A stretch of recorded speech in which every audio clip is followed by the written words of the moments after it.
welcome to our first public hearing of this year. It seems like they come closer and closer together. Everybody's nodding in agreement. It's nice. I see, familiar faces, new faces. So I'm very, very glad to see all of you. We actually have quite a list of speakers. We have about 10 speakers, it looks like, and possibly more. We are expecting Eddie Mae Barnes. I just need to tell you that Valene Ackle was unable to make it. Valene is a public member. And Emma Lofton Woods, who is the tenant member of the board. And up until now, and for maybe the next 5 minutes or so, she would be the only tenant member, but we sort of have a nice surprise. Emma had surgery on her jaw, and she is unable to come. It was not timed well, but it was not her fault. It was the only time that they could fit her in. So we will miss Emma. We have with us, though, Elsa Rubin, who's a public member, Ken Finger, who's an owner member, Elliot Cherson, owner member. I'm Jane Morgenstern. I'm the chair, public member, of course. Chuck Lesnick is our counsel. He's the bureau chief, and he's the deputy. I never do this right. Deputy counsel and bureau chief of the Office of Rent Administration, and also a new face in the court reporter seat, Richard Heredia, who works with Howard Brescian, who you, I'm sure, all know if you've been here before. But welcome, Richard. And I am going to introduce Chuck, who is going to swear in our new tenant member. And she couldn't be much newer. From what I heard from Chuck, she was just appointed 1 hour ago. So welcome, Jean and Chuck. It's all yours. So the process is that the County Board of Legislators actually nominates the 9 members for 3-year terms, and usually in the absence of anything else, we've actually been joined by Eddie Mae Barnes, so now we have a complete forum. The Board of Legislators often rotates them over, so it's 3 years, etc. So on March 6th, the Board of Legislators voted unanimously to appoint Jean Anderson. Jean is a longtime resident of New Rochelle. She's retired from the County Department of Social Services. She's a longtime community advocate, a tenant, and she will represent the interests of the tenants along with the other tenant representatives. So, Jean, it's my pleasure to swear you in. So if you stand up and repeat after me. I state your name. I, Jean Anderson, Do solemnly swear do solemnly swear to uphold the Constitution of the United States, to uphold the Constitution of the United States, the Constitution of the State of New York, the Constitution of the State of New York, the rules and regulations of the ETPA, the rules and regulations of the ETPA, and to fulfill my duties as a tenant representative on the Westchester Rent Guidelines Board. and fulfill my responsibilities as a Tenant tenant representative on the Westchester Rent Guidelines Board. on the Westchester Rent Guidelines Board, To the best of my ability. to the best of my ability. Congratulations. Thank you.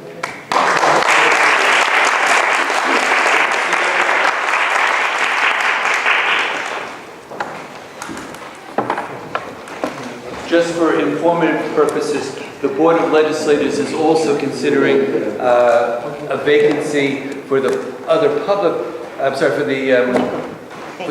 rep that was created when Mike Rosenblatt moved out of the county and was no longer eligible to serve. They have in the past few days interviewed 2 different candidates. They have not settled on a candidate. I understand they're still looking for more candidates. So if you know of anybody who would like to be a public rep, have them contact the County Board of Legislators or your particular county legislator.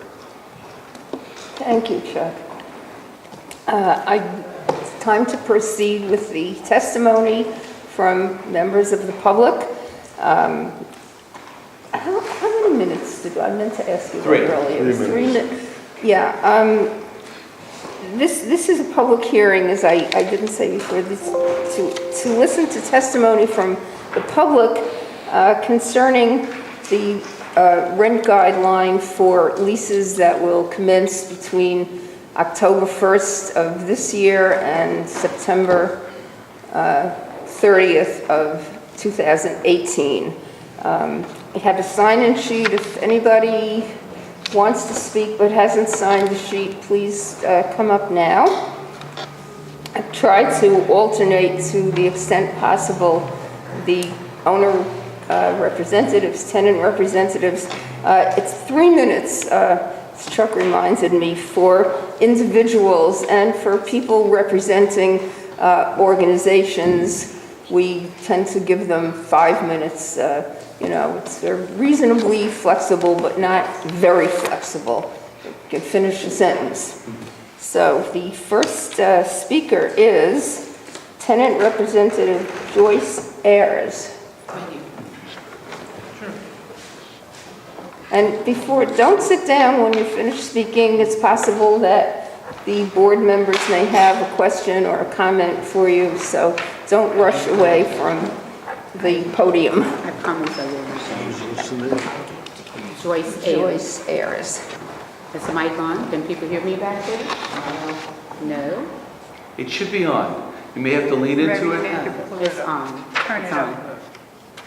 I don't know how to do this stuff. It says it's on, just lean It into says it. it's on. Just lean. Can you hear me now? Yeah. Everybody back here can hear. Yes? Somewhat. No? They said somewhat. So, how do you get the volume up? No, All it is what it is. Okay. Let me use this natural voice. Can you all hear me now? Yes. All right. Okay, I don't need the mic. I'm Joyce Ayers. I am a tenant at Westchester Plaza here in Mount Vernon. I am also an activist, acting as president of the Monticello Tenants Council on behalf of tenants. So I wear 2 hats, but I really want to speak as a tenant. I do have insight from both sides, and it's simply this, that tenants are being rented out with high rents. They're revolving doors. Every other day, it seems, people are having to leave because they cannot afford the rent in the development where we live. And so I'm standing here saying that we need this board to look very carefully at the situation in Westchester County overall. There aren't a lot of ETPA buildings left, or the other term, rent controlled. And we know that the game of the landlords, their game is to get as many people out.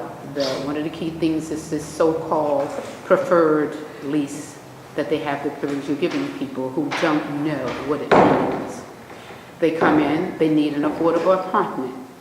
And they need an affordable apartment. They are shown the rent, for example, they will tell a tenant the rent on this apartment in the market outside would cost you, say, $1,500, but we'll let you have it for $1,200. They think they're getting a deal because they just need an apartment, and so they take it. And generally speaking, they're so happy to take it, get it. They only have a 1-year lease, and at the end of that 1 year, what do you think the landlord does? Jacks the rent up, in this case from $1,200 to $1,500. They already know the tenant's income. They already know that the people they're renting to will not be able to afford it in 1 year because they have their entire history at this particular point. So that is a big problem, and legislation needs to be passed to do that, but that's not imminent. So I'm asking that you look at all the loopholes that are there, the rent vacancies that are tacked on. I know they're legal, but the landlords have plenty of tools that the tenants are not aware of. So I see it happening to all age groups, seniors, to people who are there legally, And we do what we can to try to educate them about, you have an apartment legally because you are a roommate with someone and you're contributing to the rent, and they don't know the guidelines, and before we know it, they're being out of the building because of the rent, and they don't understand that they could be there. So we're asking, I'm standing on behalf of the tenants, asking that you do not give a rent increase. 0, 0, 0, 0 to the landlords. Thank you. Wait, you promised that you wouldn't jump down. Okay. I didn't bring you statistics because I have something else. I normally would not be able to be here on Mondays, but I'm speaking from facts that I know. Questions, anyone? Does anybody have a question or comment for Ms. Ayers? Well, I have a question. How long have you lived, what did you say, Westchester? At 30 Park Avenue. Okay. I've been there since 1990. Oh. 1990, not 19. Just want to make sure you heard me. 19. Okay. Okay. Anyone else? before I call the next person, I just want to point something out. You can feel free to sit down if you I wish. can't. Yeah, no, I just, I just want to assure you that the fact that we're not all frantically taking notes is because Chuck has been giving us the transcripts of these hearings. He's been sending them by email. So it relieves us of a lot of the burden of taking notes. I mean, I used to take them fairly frantically, and some people still take them now. I write down a couple of things. But I don't want you to feel concerned that we're sitting here and not writing down what you say, because it will be available to us after the hearings are over. So next speaker is Jerry Houlihan, owner representative.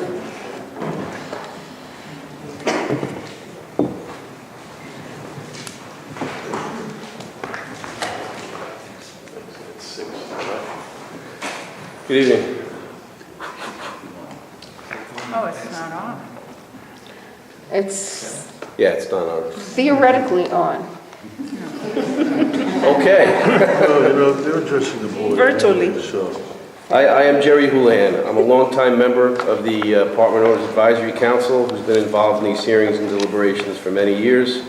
And I want to thank you once again, especially the new member, for your service to this board and the industry, and acknowledge publicly once again the importance of your vote this year and its impact on the economic health of our county's aging ETPA multifamily housing stock. Your vote must consider the following factors per the rent stabilization laws. The economic condition of the residential real estate industry, including such factors as the prevailing and projected real estate taxes and sewer and water rates, gross operating maintenance costs, including insurance rates, governmental fees, cost of fuel and labor costs. 3, costs of availability of financing, including effective rates of interest rate. 4, overall supply of housing accommodations and overall vacancy rates. Relevant data from the current and projected cost of living indices for the affected area, and such other data as may be available to it. The theme of my presentation tonight centers on fuel, water charges, and real estate taxes. All of these operating expenses are discretionary. Owners really have no control over them.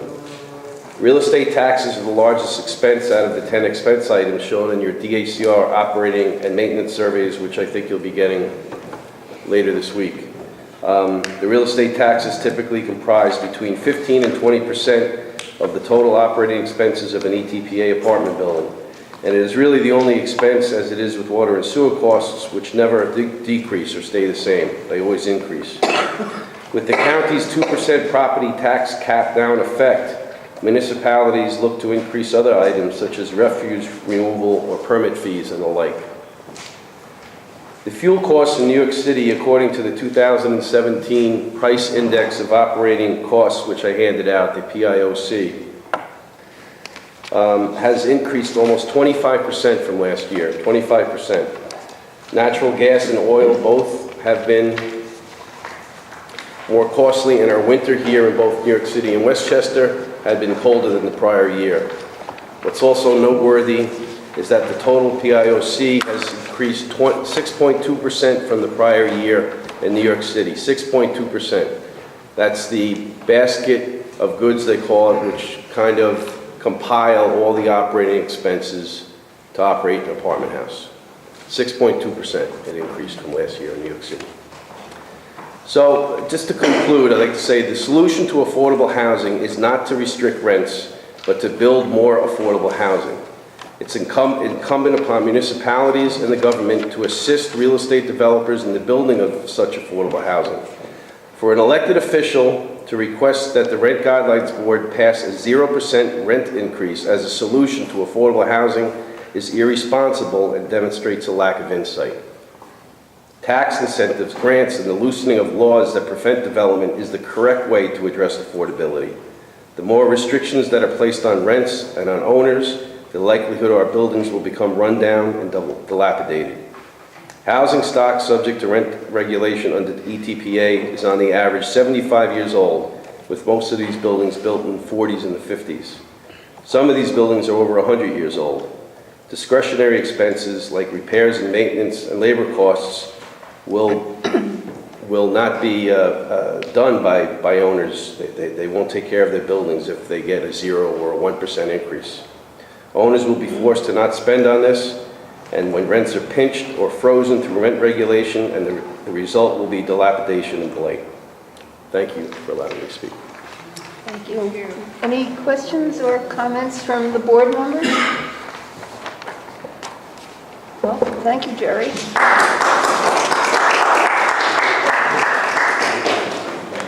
Okay, next is Tamara Stewart, who's a tenant representative.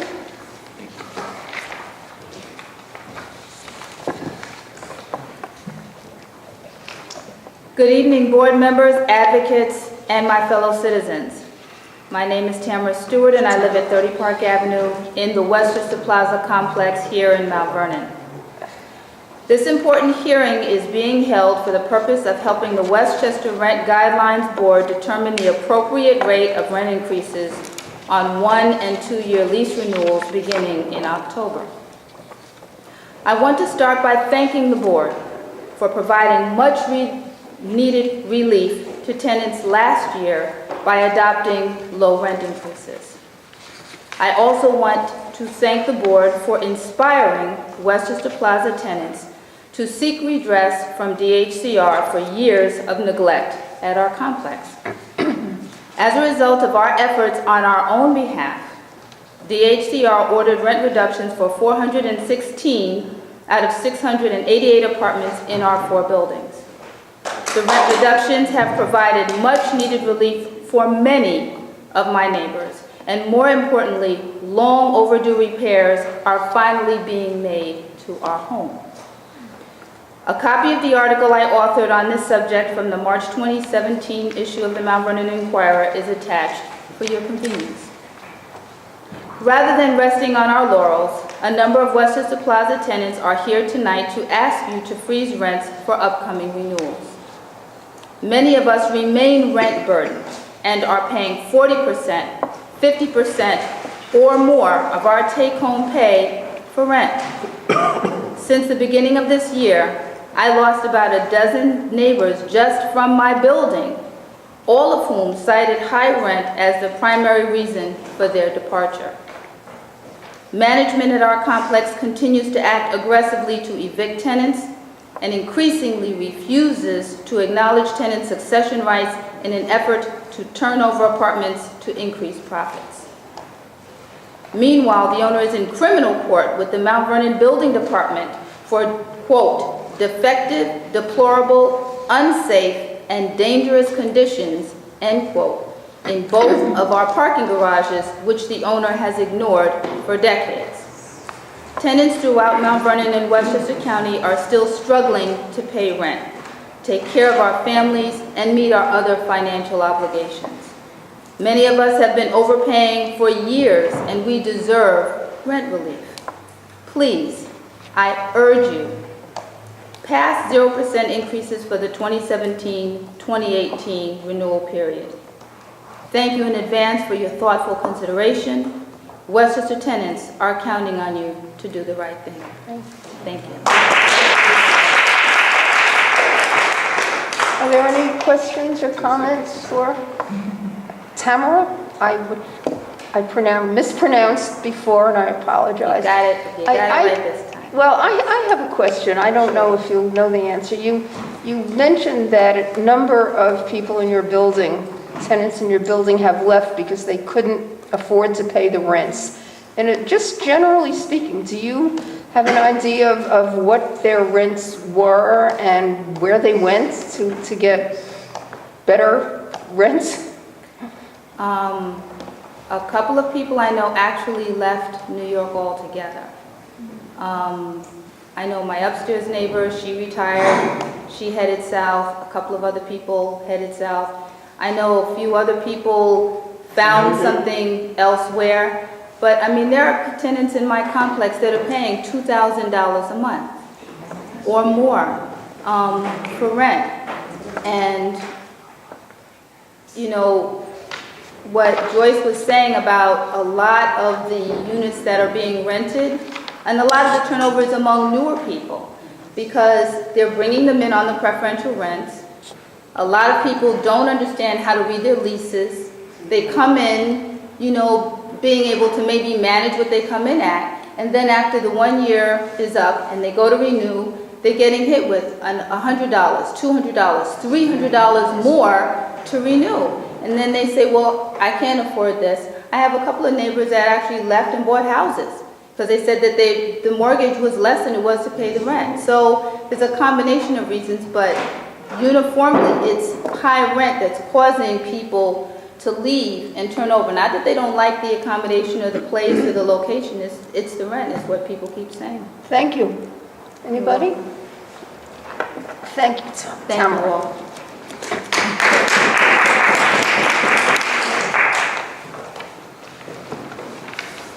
Where is Giselle Monkey.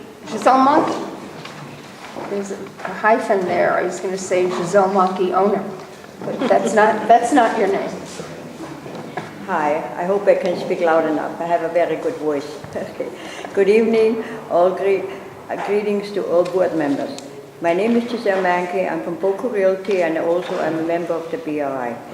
We ask every year for a reasonable increase. The increases we get are not enough.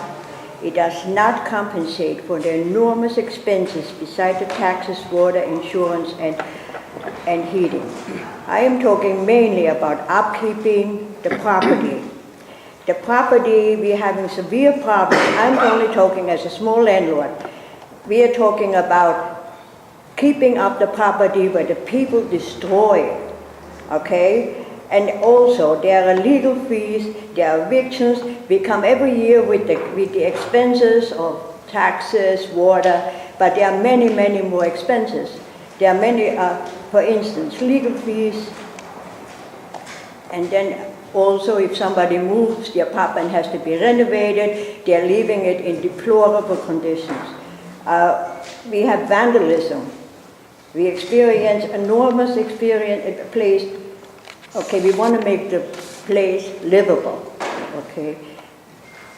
Every day there is destruction in the hallway, the locks are taken off, I like to have the door locked, no, the tenants to take, all this is extra expenses. Also trash. You have to hire extra people in order to get the trash put together properly.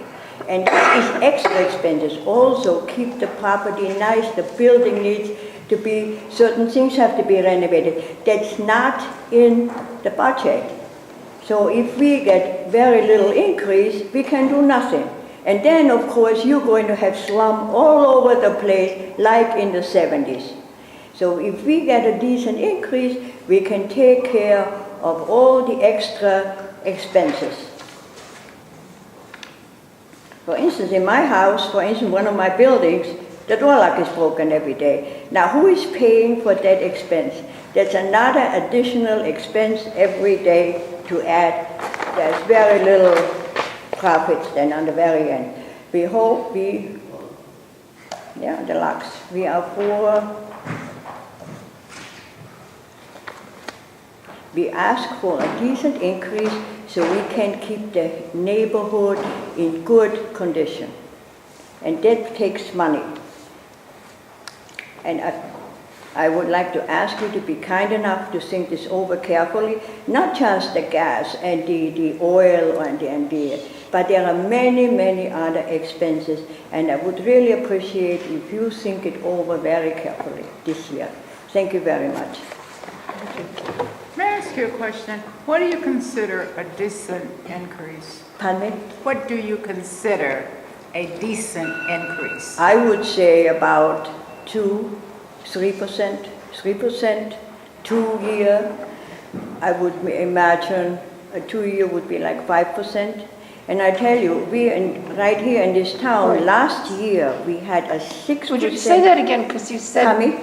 You said I'm 2 sorry, to I'm 3%, was that for Let's say about 1 year? 3 to 4% the first year, and 4 to 5% the second year. So the 2 to 3? Yeah, 2 for the year lease, first yes. year. Mhm.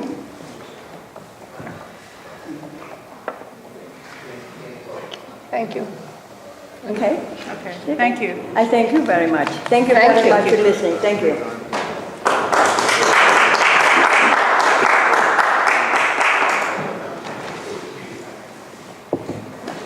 Joyce, you signed twice. I'm not going to call you again, okay?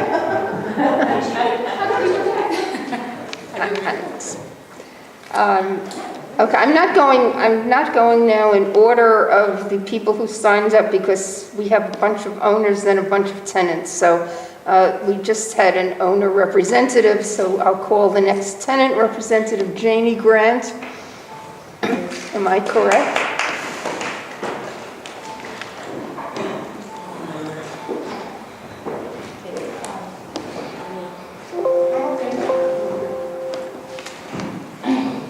Good afternoon, or good evening.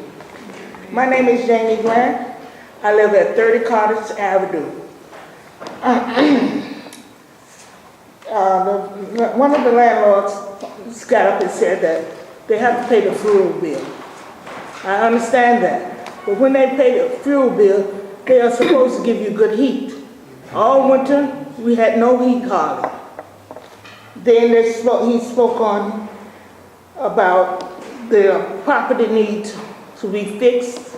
Yes, if you had fixed them a long time ago, you wouldn't have to worry about doing it now.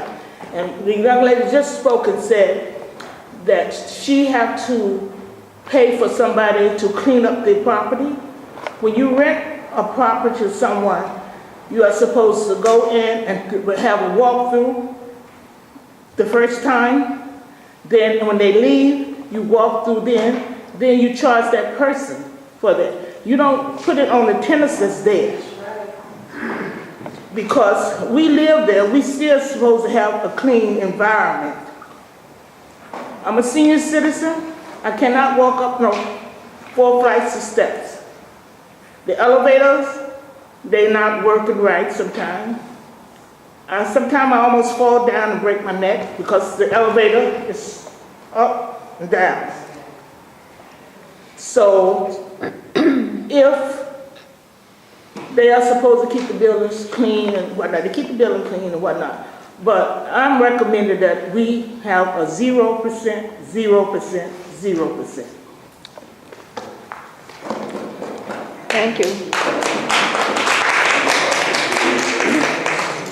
Any questions for Ms. Grant? Okay, thank you, Ms. Grant. Welcome.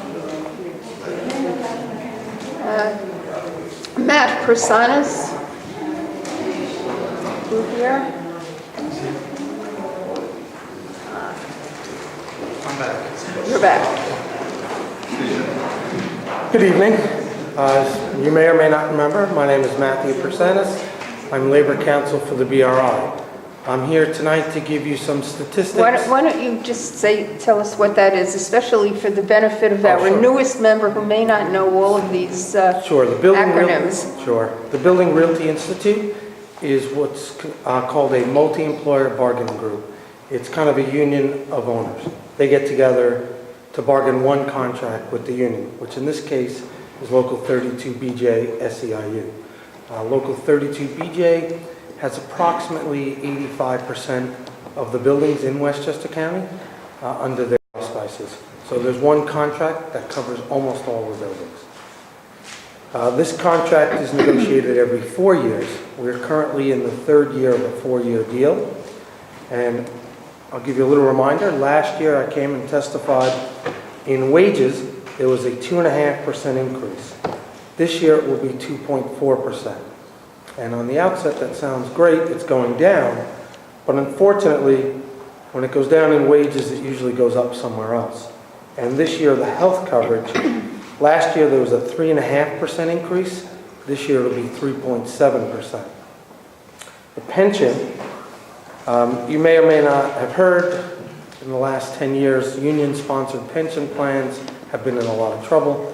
A lot of them lost a lot of funding and need to make up with it somewhere. They're under what's considered a code red under the Pension Protection Act, which was passed by the second term of George Bush, our second George Bush. And they are putting a government-imposed plan on how much needs to be put in. That's going to increase 7% this year. The overall increase in 2016, labor increase, was 3.5%. Because of the extra cost of health and this increase to the pension that's mandatory, it's going to be 3.7% this year. Thank you. Do you have any questions? I have a question. Yes. Mr. Finger? Yeah, Matt, in terms of the health and welfare and also the pension, how much dollars a year does the employer contribute for the health and welfare and for the pension? So the health and welfare, which is another way of saying health coverage, is $1,352 per month per employee. And that's regardless of what size family or independent or dependents they have. The pension, starting on April 1st of this year, was increased to $291.75 per person per month. And that's in addition to the salary? That's in addition to salary, which averages, I can give you an average of $900 per week per employee. It's also in addition to the SRSP fund, which is a union fund, which is $10 per week per employee, in addition to the training fund, which is $15 per month per employee, and the legal fund, which is $16 per month per employee. Thank you. I know I ask you the same question every year. Yeah. I think you actually answered it I tried to once, beat you to it. but I really honestly can't remember, so I'm going to ask again. What percentage of rent-regulated apartments are covered by the 32BJ contract? Right. I don't have access to what's a rent-regulated building and what's not. I could get that. But when I'm doing the negotiations, for my purposes, frankly, I don't care because I'm doing the group. But I do know approximately 85% of all rental buildings in Westchester County I know, but are covered. that really is not helpful to this board, in my opinion. I would really, I mean, as I said, I know I have asked this question every year. Right. And if you can find out, it would be very Yeah. helpful for us. I mean, you're the guy who negotiates with Sure. the union. Let me, I So, will find out and I will get it to you before your deliberations are over. that would be I'll do my terrific. best to do that. Thank you very much. Exactly what you want? I have a question. Yeah, Wait, before you ask, can I just ask you, exactly what are you asking Matt to get? he said the percentage of apartment buildings in Westchester County covered by the 32BJ contract is about 85%. Of all rental buildings? Of all rental buildings. Right. I am trying to find out, and what I want to find out, and what Mr. Prasanis is going to find out for us, is the percentage of rent-regulated buildings or apartments that are covered by the 32BJ contract. So those Can you name one? Because I never heard of any building in Mount Vernon alone. That, what I, Okay, go ahead, sorry. So those are two separate things, because we have a list of both all the buildings that are rent regulated and all the number of units. So we could certainly get that to 32BJ. They could tell us which ones they cover and which ones they don't, but it's going to be two separate numbers, the number of units percentage-wise or the number of buildings. Do you want them both? Well, or do you want what- either? I think both of them might be helpful, actually. All right, I'll do my best. Thank you. Nope, I have a question. Mr. Cherson. Thank you.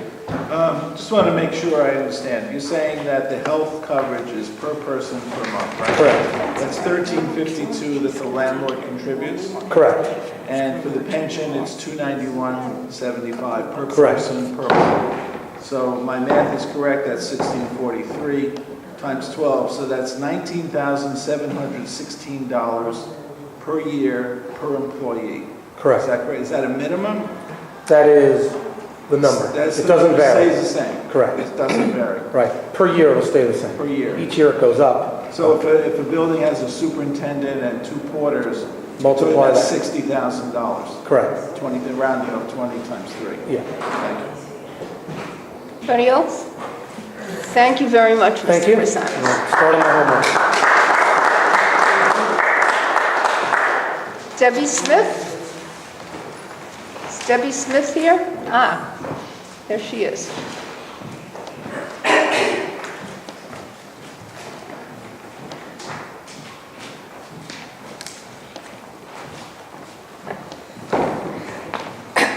Excuse me, thank you for the opportunity to speak before the board. I am a tenant in New Rochelle, Faymore Gardens apartment complex, and I'm also the secretary of the Faymore Gardens Tenants Association. And I feel it's important for me to speak here before the board, given the conditions, economic situation that we are facing in Westchester County. As we all know, who have read the newspaper, we know that New York State is losing its political clout due to the increase due to our population's decline. New York State, particularly Westchester, has lost about 1 million residents since 2010, more than basically any other state in the area. A lot of those residents have left the suburban areas, such as Westchester. Number one reason given why people are leaving the area is economic instability. The rents are astronomical, it's too high. If people, college graduates, for example, feel that they cannot start a family in this area, we'll lose their skill set, expertise to other regions, such as areas in Texas, for example, Houston, those areas where businesses and people's families are leaving. We have a great deal of disparity between the haves and the have-nots in Westchester County, with a very small portion of people having larger incomes than other people in the county. We also have an issue, for example, with the rents, of how much a person can possibly expect to pay given their income. We know that it's said that you're not supposed to pay any more than 25% of your pay in rent, but that is absolutely not the case in this area. People are paying, for example, 50, 60, 70% of their checks in rent. If you are, the poverty level is $45,000 for a family of 4, let's say. But if you're an individual, one individual making a good salary, let's say $50,000, your take-home pay could be $1,200 to $1,300 bi-weekly, every 2 weeks. If your rent is the same, you've already spent 50% of your salary in rent. So these are things that need to be considered before there is an increase in rent, that people's living situation is precarious at best. And if we're thinking about a future and continuity in Westchester, we need to be able to retain people here, families, people that have been here and established themselves for a long period of time. And that's something that I think is important. It's important for the landlords to make profits, but they have to address also what are they doing with those profits? How are they, where is the they're making profits, yes, but how are they answering for what they're doing with those profits that have been made? Where's the accountability for that? If people are saying the garages, for example, where I live, the garage has not been maintained. I broke my foot. I had to have a claim against my landlord for not maintaining the property. If the property is continuously maintained over periods of time, then there won't be a question of we need an exorbitant increase to fix something that you knew was a problem going on 3 or 4 or 5 years. So there has to be accountability on the part of the landlord for answering to what they're doing with any and all rent increases that they state that they need to get or have been getting. Okay, thank you. Well, wait, don't, Oh, sorry. don't run away yet. Anybody have any questions or comments? I have a comment. Ms. Rubin? Yes, I wanted to congratulate you because you come from New Rochelle. We rarely see people from New Rochelle here. Oh, thank you. And I wanted to let you know that on June 20th, this board is going to meet at Iona College, and we're going to have a hearing like this. And we expect the tenants and the owners to encourage you to attend and to encourage other people to attend. So. Elsa said exactly what I was planning to say, so I'm sorry I let her speak first. Now, really, it's nice to see somebody from New Rochelle, and as you know, we have this new board member. I just want to, the Tuesday, June 20th, that is actually a public meeting when the tenant and owner representatives on the board are going to present their positions. It's not going to be for the public to speak, but just so you all know, New Rochelle is now very much part of our plans. So thank you very much for coming, Ms. Smith. What? Tell them I'll schedule it while you're at it. Well, I can do that at the end.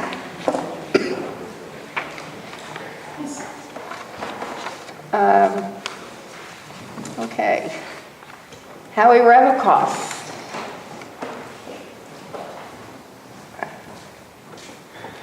Good evening. My name is Howie Ravikoff. Thank you for the opportunity to speak this evening. I hope you hear what I have to say and try to understand the issues from my perspective, and for that I'm greatly appreciative. I'd like to acknowledge once again the difficult task you have ahead of you. Each year you hear two sides of the same story. I imagine it's very frustrating to review the same situation, and to have to make a decision that affects so many apartment dwellers, maintenance workers, repairmen, construction crews, office help, and individual property owners. Here's my story. My family owns a 29-unit apartment building in the village of Portchester, New York. We run a decent building. We care about our tenants. I do the only thing I know to do. My father taught me to service the tenants to death. The vast majority of our tenants understand who we are and how we choose to run our building. They understand we differ from the fly-by-nights and the slumlords that we hear about in New York City. We're not a faceless investor group searching for the highest possible return for our investment. It is increasingly difficult for us to do what we do. Each year we're faced with new challenges. Each year we're faced with new problems that need resolution in order to maintain the same quality of services and the quality of a building our residents have grown accustomed to, and quite frankly, they expect from us. Last year and the prior year, I stood before you and I talked about new regulations, new codes that we had to comply with. I talked to you about the volume of inspections we navigate through month after month, stacks of paperwork associated with the inspections, things related to the Village of Portchester Building Department, things related to Village of Portchester code enforcement. It's a never-ending stack of work. I can't stand here today and tell you there's new inspections and new paperwork. But what I can tell you is we've grown accustomed to it. I've gotten used to sitting behind my desk and filling out forms and scheduling inspections. and visiting my building less frequently. I make fewer visits to the boiler room. I make fewer visits to the roof to check the lobby, to check the garbage area. I speak to my tenants less often about whatever it is, the building, their apartment, their situation, because I'm sitting at my desk filling out paperwork, complying with codes. It's a never-ending set of requirements owning rental property in the village of Portchester, Westchester County, in the year 2016-17, 15-16, I think you folks are reviewing. This is not the same building my father ran for 35 years. This is not the same environment when ETPA was enacted. Over the years, you've heard me talk about a tenant who lives in apartment 3G. It's a 2-bedroom apartment. She pays $761.01 a month. The same apartment directly above her pays $1,708 a month. She pays roughly 44% of market rate for the same apartment, $947 a month less. The costs associated with her apartment, the insurance, the fuel, the heat, the sewer, all those costs are market rate costs. They're not commensurate with her below market rate rent. Ideally, I'd ask for you to address those costs. Give me a tax break, give me a credit, reduce my assessment. Don't ask the tenant to make up the difference. The state mandates ETPA, the state should make up the difference. But you can't do that. This board doesn't have the power to make that kind of decision or afford me that kind of opportunity to offset the discrepancy. What you can do is determine a rent guideline that can help reduce this gap. The only choice I have is to ask you for a decent rent guideline to help reduce this gap. I'd like to leave you with one final thought. The tax assessor's office every year makes a blanket rise in real estate assessments of 2.5% to 3%. It's a barometer of what it takes to run the government. 2.5% to 3% increase every year. No justification, no explanation, no evidence. Thank you. Thank you.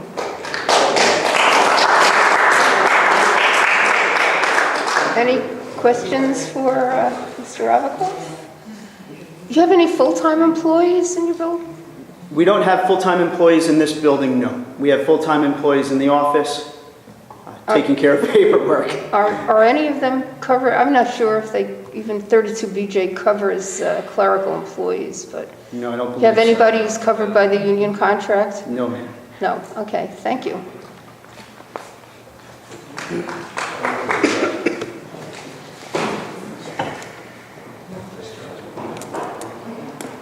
Oh, we're really speeding along here.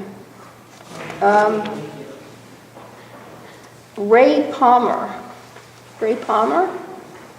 Are you here? Yes, you are.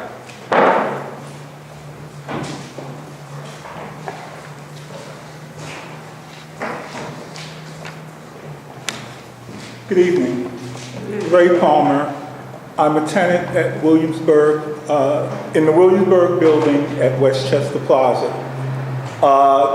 As a tenant, I would tell you that I don't look forward each lease renewal for an increase because I don't have income each lease renewal to meet that increase.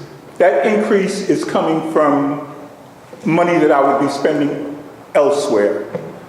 Landlords will tell you, as they have tonight, that they love to tell you that their union expenses are going up with their employees, taxes are going up, water bills, all those fees are going up.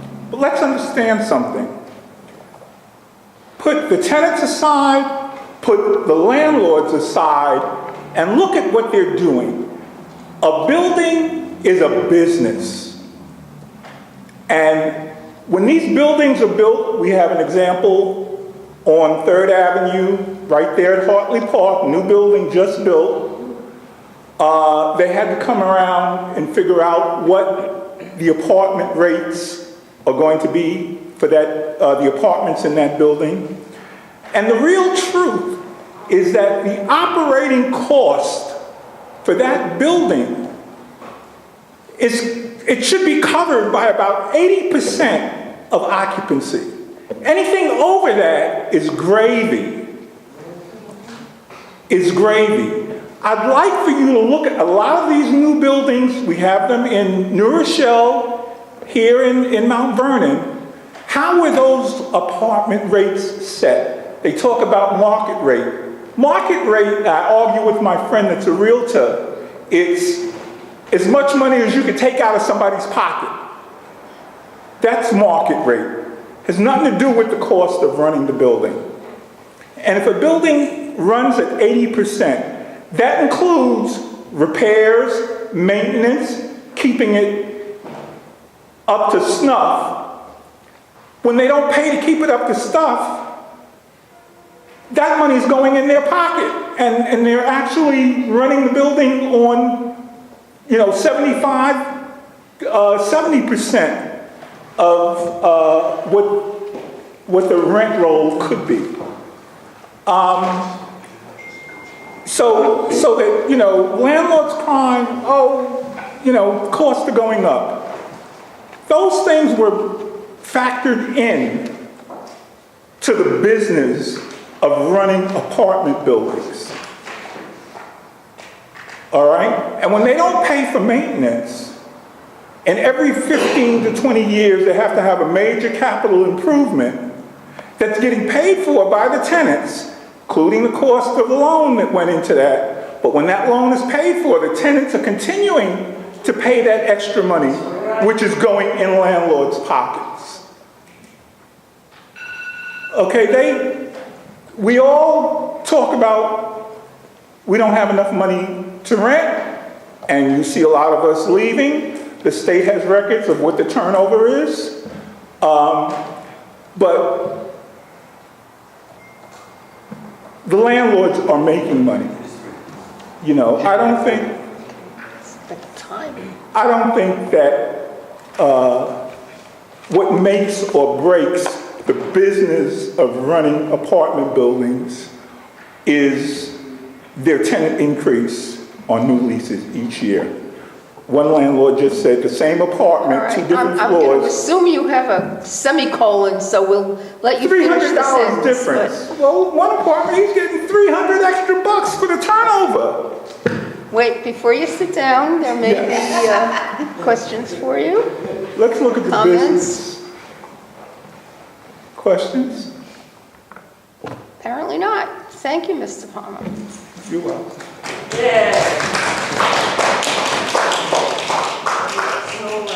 Silvio Solari.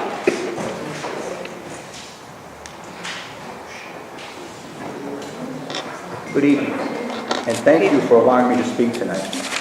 My name is Silvio Solari, and I am a former landlord. Long time ago, my family owned a small rent-stabilized building. We were forced to sell because rents did not keep up with maintenance.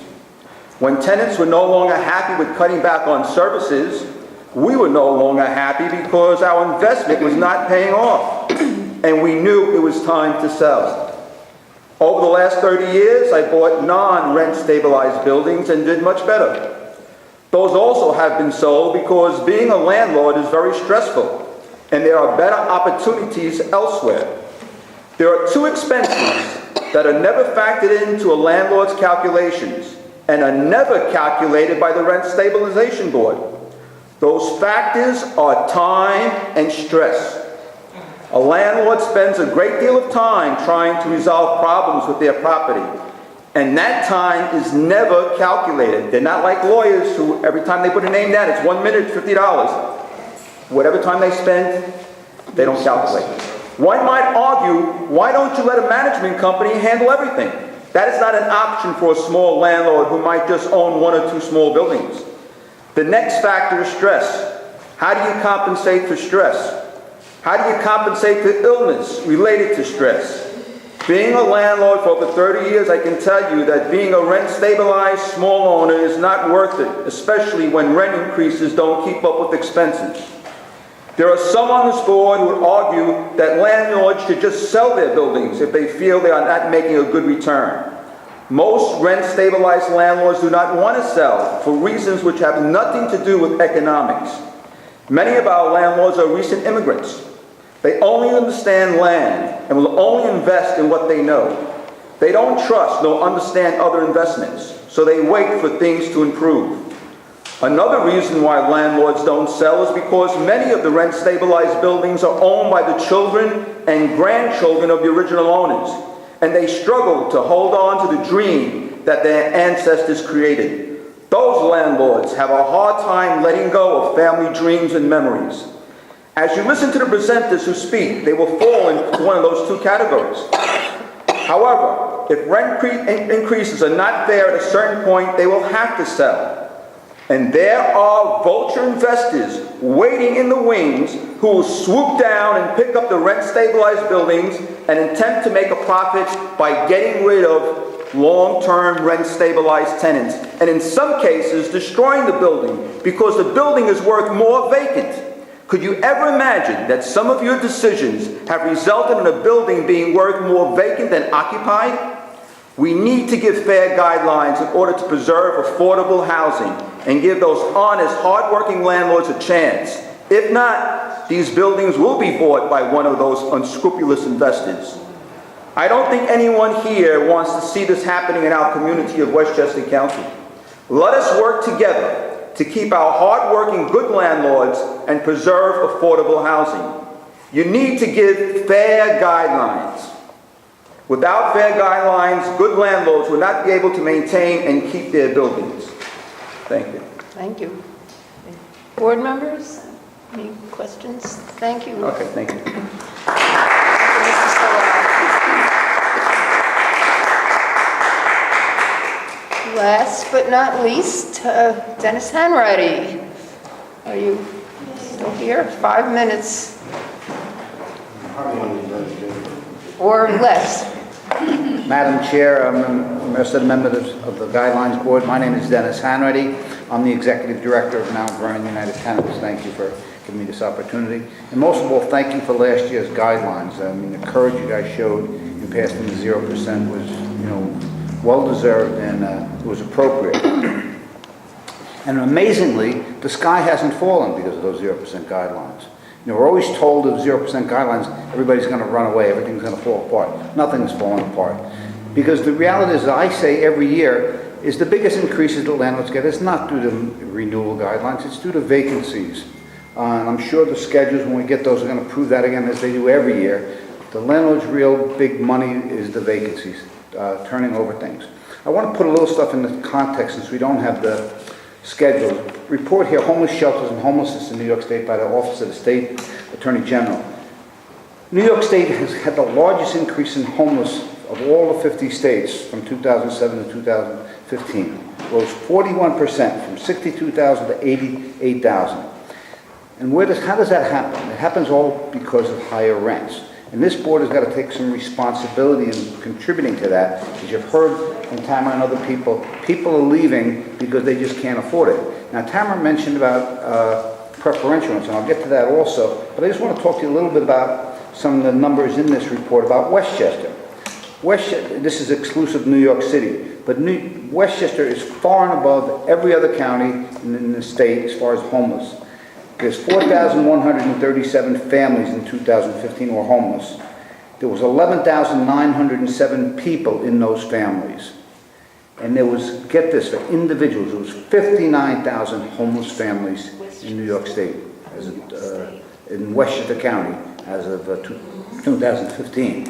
We talked about the percentage of how much people are paying rent. In New York State, as of the American Community Survey, from 2010 to 2014, 55.4% of the tenants are paying more than 30% of their income for rent. Well over half of the people are paying more than 30%, which is the determining factor, according to the United States analysis, of people shouldn't pay more than that. So more than half of the renters in Westchester County are, paying higher rent than they should. The preferential rent that Tamara talked about, regulated rents have traditionally always been lower than market rents. But why do we have preferential rents? What's happened because there's been so many giveaways by the government as far as rent-regulated tenants, as far as MCIs. This board, prior to most of your guys' participation, 11 to 12 years, they passed 100% highest comparable rents, which just jacked rents up dramatically. There's a 20% vacancy statutory bonus that the state legislature passed in 1997. High MCIs, lax enforcement by the state agency. Rents in so many rent-stabilized apartments now have exceeded the market. And that's why they have preferential rents. I mean, this board should understand what preferential rents are. Rents in rent-stabilized buildings have exceeded the market. As Tamara mentioned, that some people are paying $2,000. There's some rents in there that are over $2,600, $2,700 legal regulated rents in that building. It shows how disingenuous these arguments are, to get a 1 or 2% increase. They know they get the money from the vacancies. We've seen a lot of people leaving because of that. One of the reps talked about stress. You want to see stress, come to my office when people are facing eviction, okay? I've got people threatening suicide, people going crazy because they can't pay the rent. That's what real stress is, when you have a single mother with 2 or 3 children that are going to get put out. We deal with that on a regular basis, and that's all a result of increased rents. The rents are just too damn high.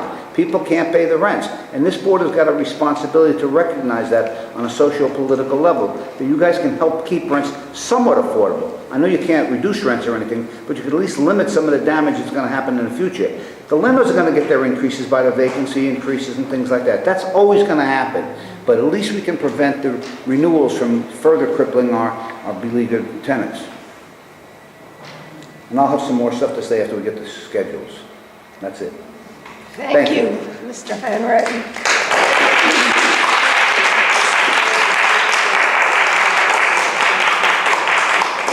Questions, comments, board members? Thank you. Thanks.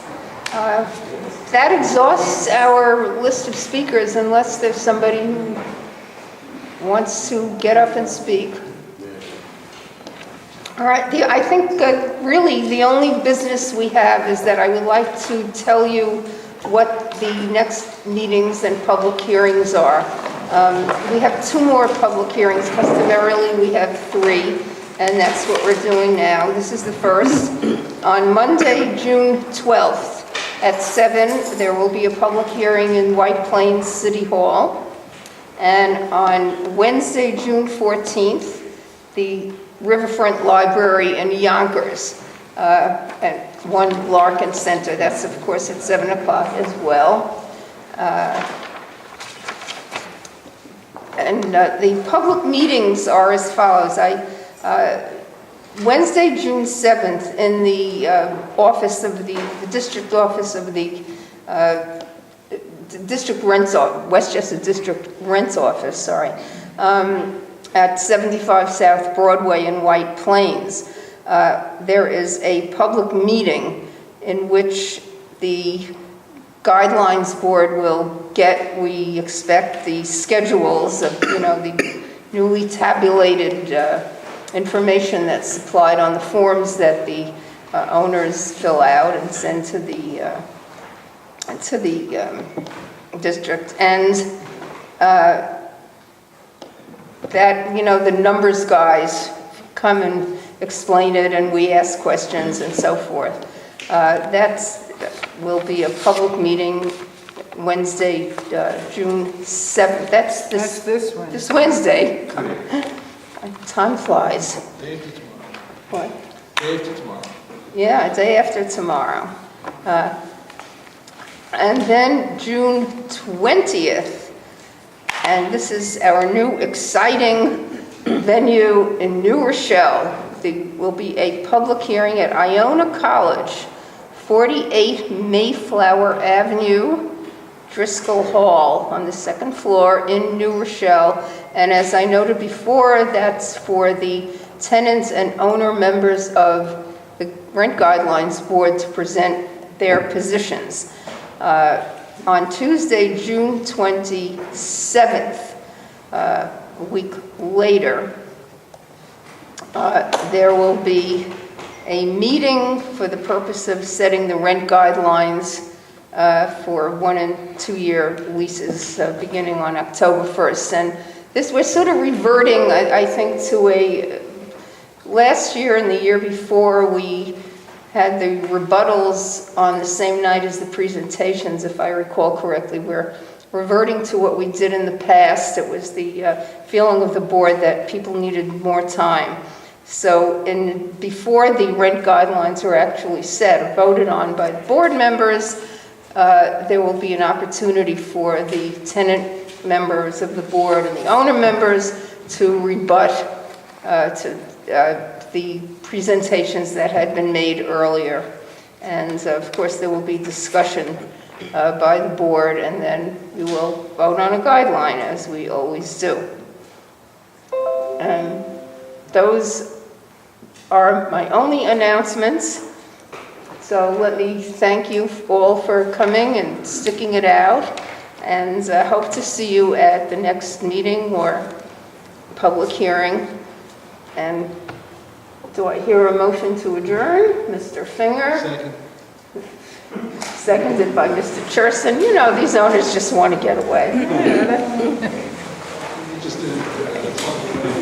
We're adjourned.